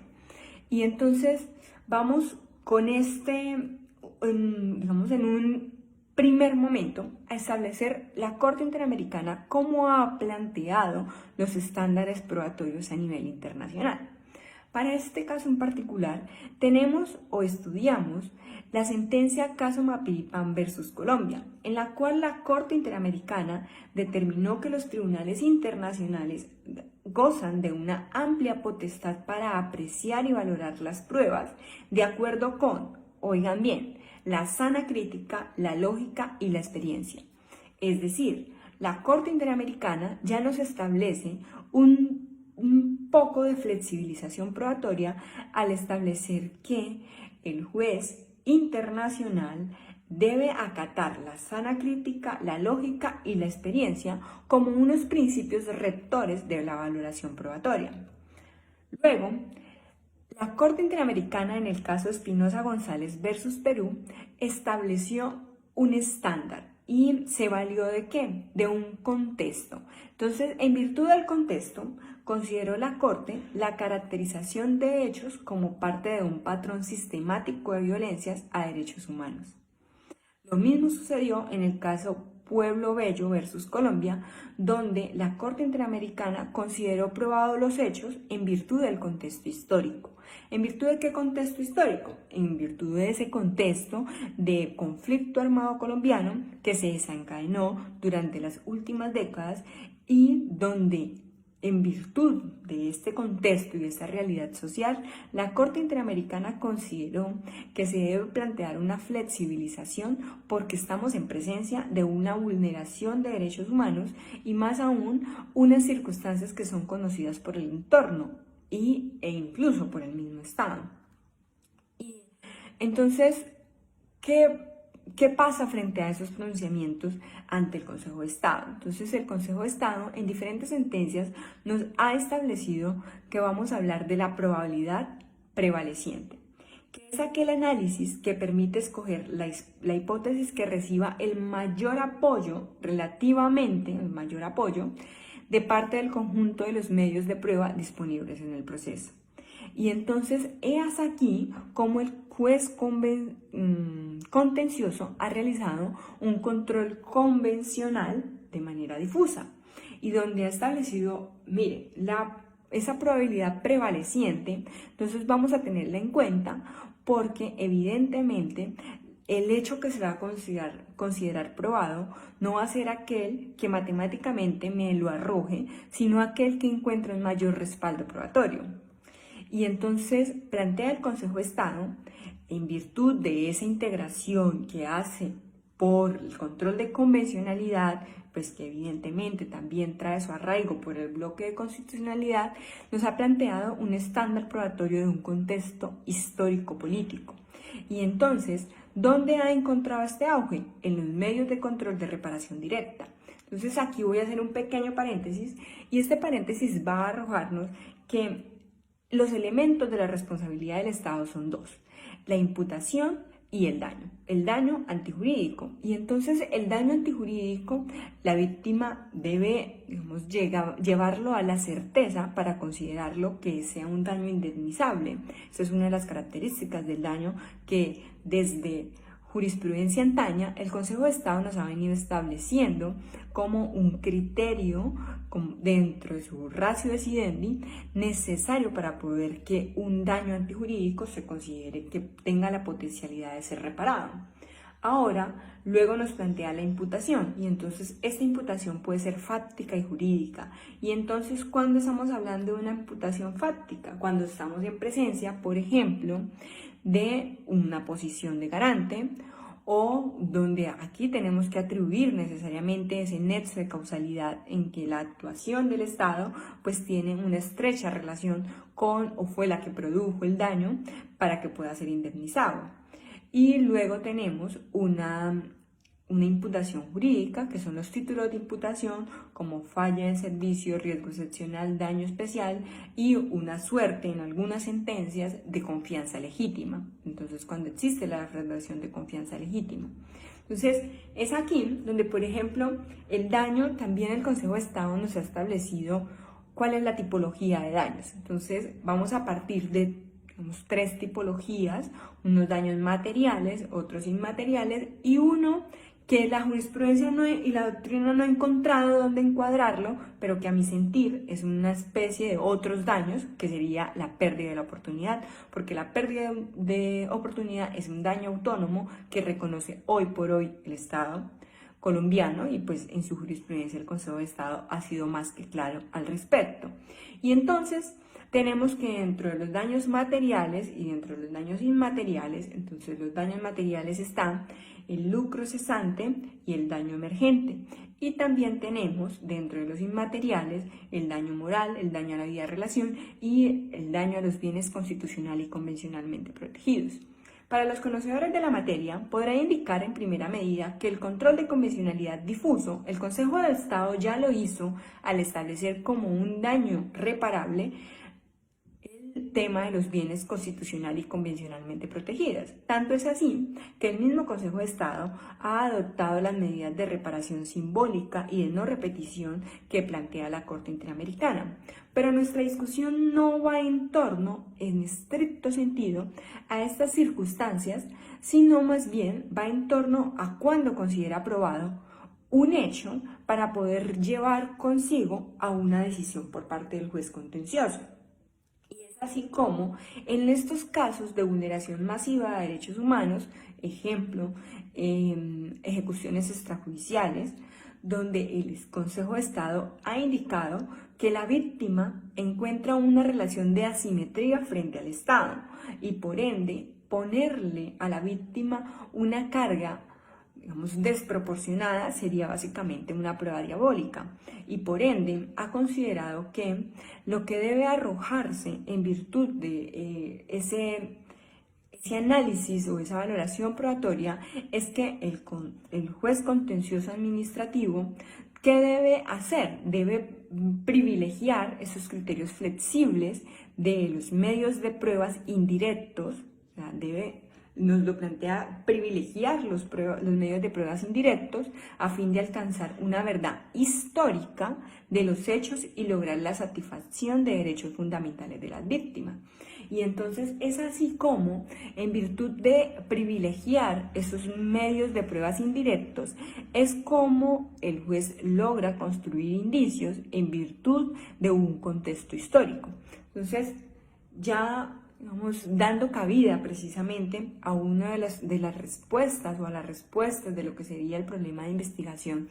Tenemos que las pruebas directas en un contexto de conflicto armado como el que ha vivido Colombia durante las últimas décadas, pues genera necesariamente que el ordenamiento jurídico responda a estas nuevas realidades. Y entonces, ¿cómo responde el ordenamiento jurídico? Tenemos entonces unas pruebas que son directas. La manera de construir la prueba directa es yo cómo logro probar un hecho, entonces lo logro de manera directa. Entonces, por ejemplo, en una ejecución extrajudicial, ¿cuál va a ser una prueba directa? El certificado de defunción, porque ya está aprobado con ese documento que la víctima es eso y que por ende el daño sería la muerte. Ahora, ¿cómo yo logro imputar la responsabilidad del Estado? Cuando normalmente en estos casos, pues la víctima se encuentra en una relación asimétrica, donde difícilmente va a contar con esa posibilidad de acceder a todo el material probatorio para determinar, por ejemplo, si en algunos casos las fuerzas públicas lo que han siempre alegado o normalmente alegan es la legítima defensa y entonces con ello lograr demostrar que la víctima nunca disparó. Cuando, por ejemplo, cuando hacen la rotulación de la prueba y la recaudación de la prueba, no se logró establecer que la víctima tenía sí o no pólvora en sus manos. Entonces, en ese caso, por ejemplo, ¿cómo es posible lograr que la víctima logre acreditar que efectivamente esa persona no había disparado y que por ende sí se configura en una ejecución extrajudicial? Esa sería una prueba diabólica para la víctima y que en virtud de esa relación asimétrica el Consejo de Estado ha considerado que, por ejemplo, en el caso que estamos estudiando, ya vamos a partir de lo que sería una prueba directa que sería la muerte, otra prueba directa que estemos en una zona de conflicto, otra prueba directa que, por ejemplo, era un líder social, otra prueba directa que está dentro de un reporte de la policía, y ya como pruebas indirectas entonces vamos a plantear que, ok, nunca disparó, no tenía antecedentes, no reportaba, digamos, ningún tipo de antecedente importante que permitiera siquiera inferir que se trataba de una persona que hacía parte de los grupos al margen de la ley, y así sucesivamente. Entonces, en ese orden de idea, en virtud de la sana crítica y de las reglas de la experiencia, se puede considerar probado un hecho de manera indirecta, y es aquí donde esas relaciones recíprocas de prueba, ya el juez las tiene que distribuir con la finalidad de llevar sí o no a la víctima a una dinámica diferente que atienda a su realidad social. Cosas, como respuesta a nuestro problema de investigación, encontramos que evidentemente existe dentro del medio de reparación directa una flexibilización probatoria, donde se ha integrado los pronunciamientos de la Corte Interamericana, donde el juez contencioso debe privilegiar las pruebas indirectas en el marco de un contexto histórico-político de conflicto, y donde el Estado es el que tiene los medios de pruebas para esclarecer lo ocurrido, llevando con eso entonces a una reparación integral donde también permea ese principio de equidad.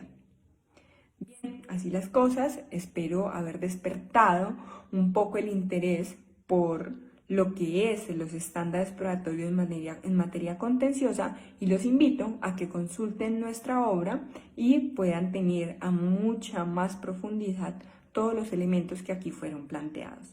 Que estén muy bien, hasta luego, y nuevamente mil gracias por el espacio y por su atención. Agradecemos a la doctora Diana por su conferencia. A continuación nos acompaña Juan Esteban Yanguas, de Colombia. Él es estudiante de Derecho de la Universidad Libre, es miembro junior de la Asociación Colombiana de Derecho Procesal Constitucional y ocupó el primer puesto en el 2018 en nuestro 9º concurso internacional junior de Derecho Procesal Constitucional. Hoy nos acompaña con el tema La prueba en el marco del Sistema Interamericano de Derechos Humanos. Bienvenido.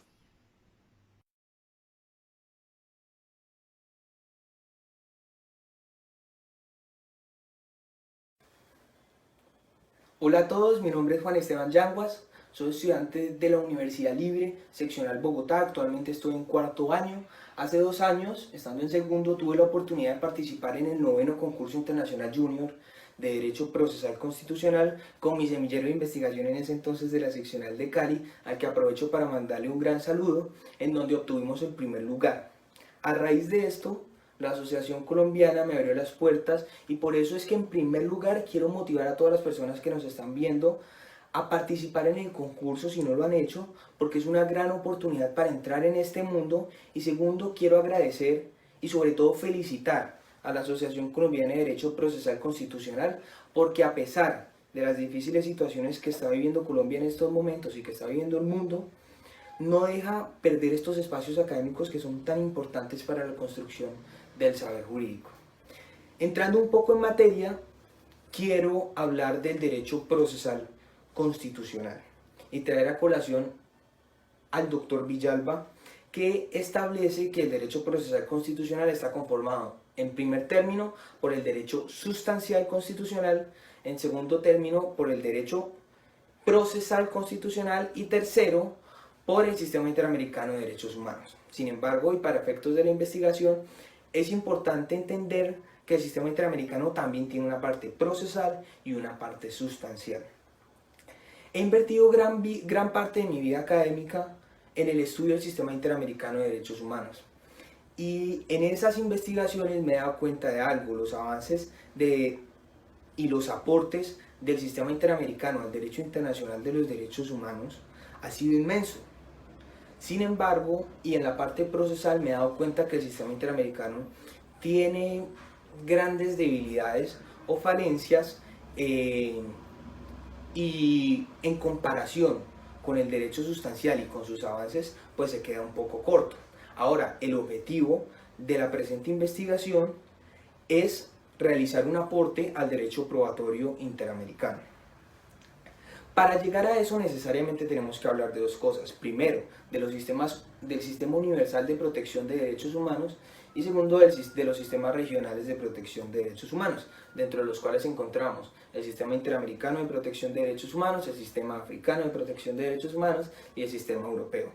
Para efectos de la investigación y obviamente pues por el lugar donde nos encontramos, nos vamos a enfocar en el Sistema Interamericano de Derechos Humanos. Los sistemas regionales de protección buscaban esencialmente que las personas, independientemente de su color, de su sexo, idioma, religión, opiniones políticas o de cualquier otra índole, origen nacional o social, o posición económica, nacimiento o cualquier otra condición, como lo establece el artículo 1 de la Convención Americana, puedan gozar de un mínimo de derechos y garantías. Aquí lo importante es entender que sin importar de dónde la persona es nacional, se genera una protección internacional del individuo. Ahora, para hablar específicamente del caso del Sistema Interamericano de Derechos Humanos, debemos situarnos en Bogotá. Año 1948. Específicamente en el nacimiento de la Organización de Estados Americanos a partir de la Carta de la OEA. Si bien la Carta no creó un órgano internacional ni detalló derechos humanos, es un primer gran paso para la consolidación de un sistema regional de protección de derechos humanos para América. En 1959 nace la Comisión Interamericana de Derechos Humanos y empieza a fortalecerse el sistema interamericano. En 1969 se firma la Convención Americana de Derechos Humanos, que entraría en vigor en el 78, y se crea la Corte Interamericana como órgano jurisdiccional del sistema interamericano. La Corte emitiría su primera opinión consultiva hasta 1982 y fallaría su primer caso de fondo en 1988, que como todos recordamos es el caso de Velázquez Rodríguez. Es importante hablar del derecho internacional de los derechos humanos y la influencia que ha tenido en los diferentes ordenamientos jurídicos internos de los estados.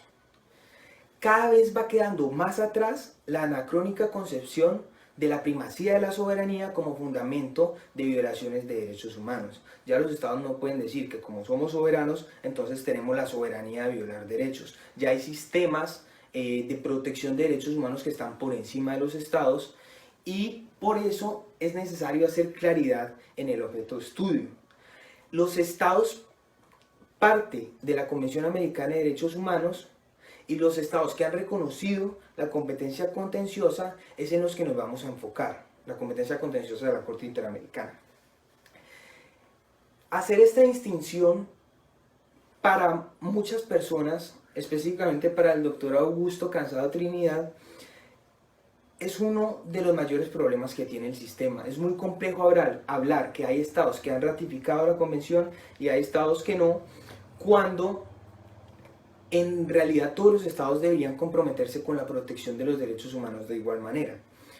Sin embargo, hay estados que no lo han hecho y por eso hay que hacer la salvedad. Más adelante nos vamos a dar cuenta de la importancia de esta distinción. Ahora bien, vamos a hablar específicamente de la prueba en el Sistema Interamericano de Derechos Humanos. Para hablar de la prueba podemos partir de COUTUR, y COUTUR a su vez parte de las 5W, de 5W, que son qué, cómo, cuándo, dónde y por qué, ¿cierto? Entonces, él desarrolló una forma de estudiar la prueba: qué, quién, cómo, con qué y cómo lo va a valorar. Entonces, ¿qué es el objeto de prueba? ¿Quién es la carga de la prueba? ¿Cómo es el procedimiento probatorio? ¿Con qué son los medios de prueba? La valoración es el razonamiento del juez sobre la eficiencia de los medios de prueba, y estos elementos y estos factores van a ser desarrollados a lo largo de la ponencia. Sin embargo, queda una pregunta sin responder, y es ¿qué es la prueba? Hay tantas definiciones de prueba como autores que han hablado de la misma. Entonces, para simplemente dar una definición, podemos traer la que nos da el doctor Fixamudio, gran maestro, que establece que la prueba es la demostración de los hechos afirmados por las partes que llevan al juez a la convicción sobre la veracidad de los mismos. Habiendo hablado de la prueba, vamos a pasar a la función de la Comisión y la Corte Interamericana en la recaudación de la prueba, partiendo de la Comisión, que juega un papel fundamental. ¿Por qué? Porque es la encargada de adelantar la investigación y de recaudar los elementos probatorios, bien sea a petición o ex oficio. Obviamente por el tiempo que tenemos, que son 20 minutos, no puedo ahondar en los detalles del procedimiento, pero en el trabajo de investigación está detallado cuál es el procedimiento de la Comisión Interamericana frente a la recaudación de pruebas, trabajo de investigación que va a ser publicado por la asociación. Entonces, pasando esto, si la Comisión considera que hay violación de un derecho humano, emite recomendaciones. Si el Estado reconoce la competencia contenciosa de la Corte Interamericana y la Comisión considera que no acató esas recomendaciones, entonces la Comisión Interamericana somete el caso ante la Corte Interamericana. Las pruebas, y pues obviamente en este punto ya podemos empezar a hablar de la función en la recaudación probatoria de la Corte Interamericana. Las pruebas rendidas ante la Comisión serán incorporadas al expediente, pero pueden ser repetidas si la Corte lo considera indispensable. La Corte ha reconocido, sin embargo, que sus poderes probatorios son complementarios a los de la Comisión, es decir, inician cuando la actividad de investigación de la Comisión se ha completado. Sin embargo, estas facultades probatorias y estos poderes no son excepcionales. ¿Por qué? Porque la Corte los utiliza con frecuencia. Por ejemplo, cuando incorpora pruebas de oficio o cuando interroga testigos. Las facultades oficiosas de la Corte es algo que estudiamos mucho en el trabajo de investigación y es ese rol activo que toma la Corte Interamericana frente al proceso. Es algo muy interesante que van a poder encontrar obviamente en el trabajo de investigación. El objeto de prueba o tema probandum, que es el ¿qué se prueba? ¿Qué se prueba? Se prueban los hechos sobre los cuales recaerá la actuación probatoria en el proceso. Ahora vamos a hablar un poco de los medios de prueba. Los medios de prueba podemos clasificarlos en directos o indirectos o en preconstituidos, por constituir o pruebas adelantadas. Los directos es la percepción, como su nombre lo indica, directa del juzgador, como por ejemplo cuando hace investigaciones in loco. Los indirectos es la reproducción de los hechos anteriores a cargo de terceros. Por ejemplo, cuando llaman a un testigo y el testigo viene y cuenta qué pasó, pues porque obviamente la Corte no pudo estar en ese momento en que pasó la violación del derecho. Las pruebas, ahora vamos a pasar a la clasificación de las pruebas preconstituidas, que son las que se constituyen antes del proceso, las que son por constituir, que se constituyen durante el proceso, y las pruebas adelantadas, que pueden realizarse con anterioridad. Ejemplo, testigos que deben ausentarse o enfermos de gravedad. Y pues obviamente dentro de los medios de prueba encontramos dictámenes periciales, fotografías, noticias, en fin, cualquier cantidad de medios probatorios que obviamente por el tiempo pues no podemos entrar a ahondarlos, y pues tampoco por la relevancia, pues sí es muy importante, pero no es nada fuera del ordinario. Y pues por eso pasamos al siguiente tema, que es la cooperación del Estado. El sistema interamericano depende de la voluntad de cooperar del Estado. Esto sucede con mucha frecuencia. ¿Por qué? Porque hay información que solo tiene el Estado. Esto obviamente no lo digo yo, lo dice Cecilia Medina Quiroga, que es expresidente de la Corte Interamericana de Derechos Humanos y que se ha encontrado con esta dificultad de estar supeditada a la voluntad de cooperación de los estados. Tenemos además la carga de la prueba, que como vimos ahorita es quién debe probar. Por regla general, actori incumbit probatio. ¿Qué quiere decir esto? Que el actor debe probar los hechos que narra. En ese orden de ideas, la Comisión Interamericana, que es quien demanda al Estado, debe probar los hechos que aparecen en la demanda. Esa carga de la prueba, en ese caso, es compartida con la víctima o con la entidad no gubernamental reconocida, o pues en general quien haya presentado la petición.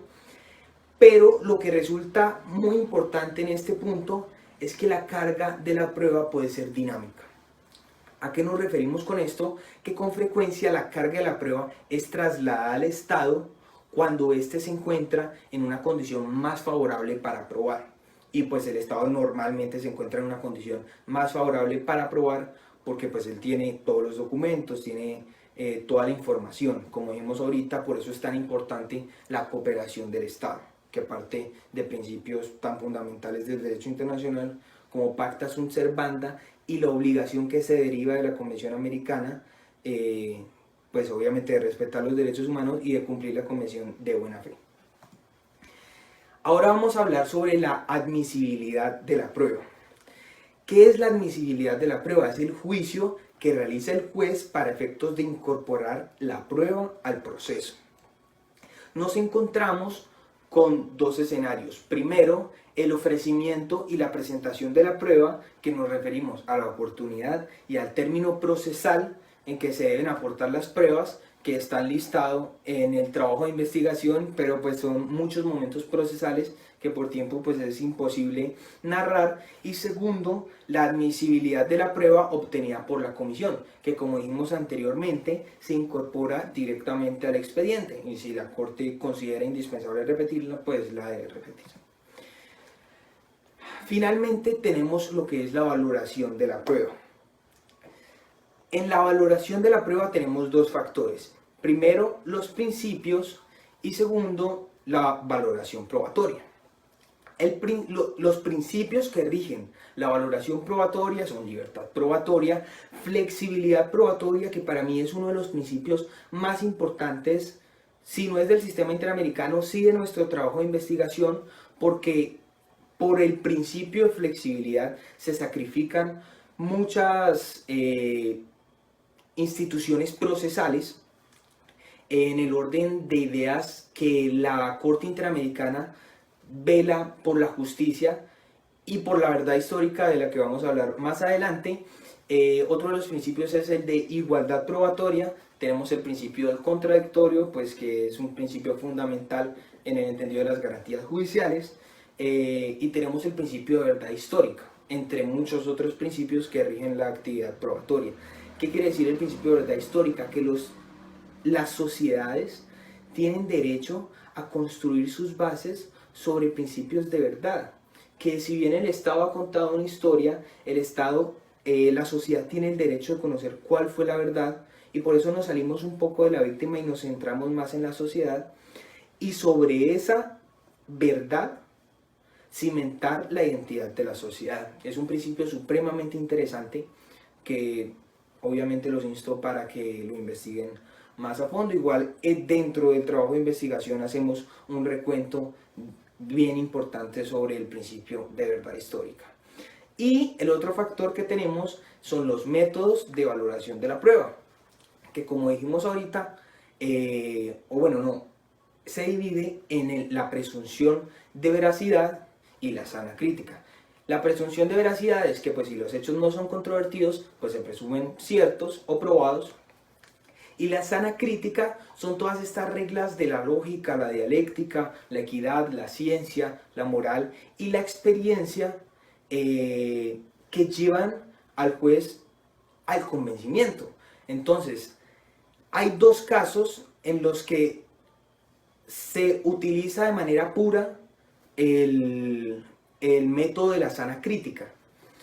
Tenemos cuando una de las partes impugna una prueba o cuando la prueba se vuelve poco creíble o confiable.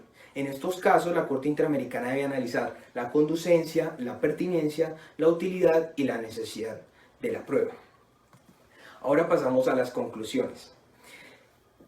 Indiscutidamente el derecho probatorio interamericano es poco explorado en comparación con los grandes aportes que ha hecho y que ha traído el sistema interamericano en la parte sustancial del derecho internacional de los derechos humanos.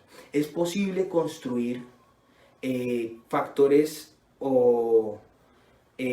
determinantes y que componen los elementos de la prueba dentro del sistema interamericano de derechos humanos, y eso fue lo que se propuso nuestro trabajo de investigación.